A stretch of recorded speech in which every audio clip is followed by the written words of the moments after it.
Dreams అనేవి సాధారణంగా మనకి ఎందుకు వస్తాయంటే మనం మాత్రమే వాటిని అచీవ్ చేయగలం కాబట్టి. మనం దేనైతే కలగనగలమో, దేనైతే ఊహించగలమో, దేనైతే అజ్యూమ్ చేసుకోగలమో అది కళ్ళ ముందు సాక్షాత్కారం చేసుకునే శక్తి కూడా మన దగ్గరే ఉంటుంది.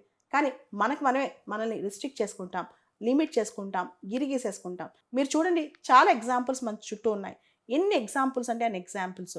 సునీత విలియమ్స్ చూడండి ఎంత స్ట్రాంగ్‌గా తను ఒక డ్రీమ్ కంది. ఒక యాస్ట్రోనాట్ అవ్వాలని. అయ్యి ఎంత కష్టం వచ్చినా, విధి ఆమెను ఎంత పుష్ చేసినా, ఎంత దూరం అయినా ఆవిడ తనని తాను స్ట్రెచ్ చేసుకొని బతికి బట్టగట్టి మళ్ళా భూమి మీదకొచ్చింది. అది ఆత్మవిశ్వాసం అంటే. మన డ్రీమ్‌తో మనం బతకడం అంటే. డ్రీమ్‌తోనే బతకాలి. మీరు చూడండి చాలా ఎగ్జాంపుల్స్ మన చుట్టూ గూడా చాలా గొప్ప గొప్ప వాళ్ళ ఎగ్జాంపుల్స్ కూడా ఉన్నాయన్నమాట. ఏపీజే అబ్దుల్ కలాం ఉన్నారు.